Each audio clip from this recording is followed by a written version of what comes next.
Good morning. It's Friday, January 13th, 2023. Yes, it's Friday the 13th. Looking forward to a great, solid day. Want to thank you first off for coming back and listening to us.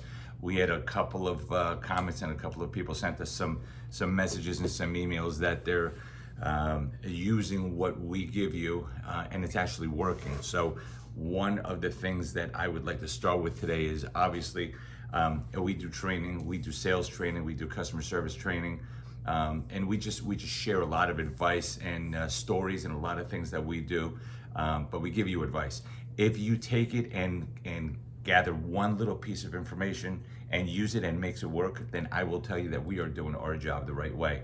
Not everything that I say is going to be applicable to everybody, but if you can just take my friend Jeff used to say, it's a nugget of information. So if you can just take a little nugget, a little piece of something, and use it to your business, whatever discipline you're in, it should work. And that's what we love to hear. So not everything is for everybody, but if you could take advantage of this, even more so. So it's Friday morning. We're already starting on a strong note.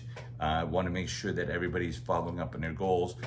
Stay consistent and persistent to everything that you're doing with a PMA, which is a positive mental attitude. Very critical for everybody to follow there.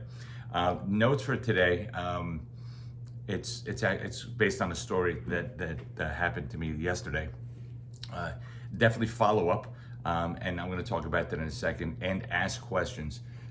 Most people that are in sales, everybody that's in sales should be asking questions, but asking questions of the customer, make sure that you're understanding exactly what they want, how they want it, and kind of go from there. But you just can't assume that you know what it is. So I don't minimize any type of sale. I just want to make sure that the customer gets a perfect experience. And as long as they can give you verbally, for the most part, verbally, what they're looking for, and you ask the questions, you should be fine. I skipped to that because the follow-up is one of these things that drives me insane. The lack of follow-up, and a lot of people don't do the follow-up, is so pertinent. So I went to this furniture store yesterday, a big box store, not specifically looking for something, browsing, looking around, but the most important thing, they didn't ask any questions except, here's my name. If you need something, come let me know. That's great, no problem. At least they didn't hound me. But the problem was, I did find something that I was interested in, and I sat there and I stared at this unit, the wall unit, literally for 5 minutes. I didn't move from the area, but the salesperson finally came up to me and kind of asked the questions. Oh, are you interested? Well, yes. But I was not interested in the price. So I'm not gonna haggle, but I started with him and hawing whether I liked that it was going to be for me or not. They did not try to sell me. They did not even ask for my name. They didn't ask for anything. So I left without buying anything. But my point is, imagine, if you will, for 2 seconds, if that salesperson were to ask for my name, and in a nice way say, if I could have your name and number, I can see what I can do, or I'll call you back. Something from a follow-up perspective. They lost the sale because I probably would have bought it at the price.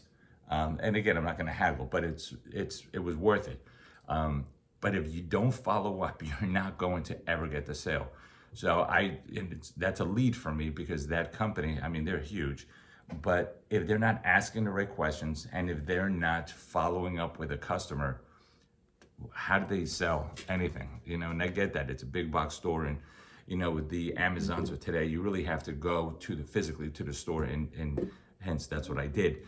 But if they're not following up, they're not going to sell anything. It's just it was ludicrous, because I was a little taken back that usually you're waiting for 1,001 questions and give me your number, your phone number, your information, and sometimes you're a little taken back by that. But in this case, it was the complete opposite. So make sure you follow up. Follow up is key, and it really doesn't matter how big or large or small of a sale it is for you. Again, I'm not going to judge what you're selling or how you're selling it, but I will tell you that if you don't follow up, you might not even get that sale. But the follow-up is also important, because the customer is going to realize that you actually care about them and what you want. And could you imagine for 2 seconds if you just picked up your phone and called back to people you didn't sell? What are they going to say? So they might go in one direction. They'll say, wow, that's pretty cool. I kind of like that they followed up, whether you buy or not, or I bought it somewhere else. Oh, great, thank you. I hope you enjoy it, or keep me in mind. That's fine. But it might tickle, it used to be a tickle file. You know, you tickle them saying, oh, by the way, if you haven't purchased it, I would still like to introduce or reintroduce it to you. Another aspect of doing it, but the reality is not too many people do that. And the follow-up is one of the most critical aspects of any sale, is the follow-up. And then after you sell them, guess what? You still follow up. After they do the purchase, you still follow up. How do you like whatever you sold? How is it? It goes for miles. I am telling you, that's the greatest compliment to a customer, is your follow-up. So think about that. Follow up and ask all the questions you possibly can. The more you know, the better off you'll be with that sale. All right, it's Friday. Go finish out the rest of your week. We will see you tomorrow. Again, it's raining, so again, no surprise, but go out there and make it a powerful, powerful day. Thanks so much. We will see you tomorrow.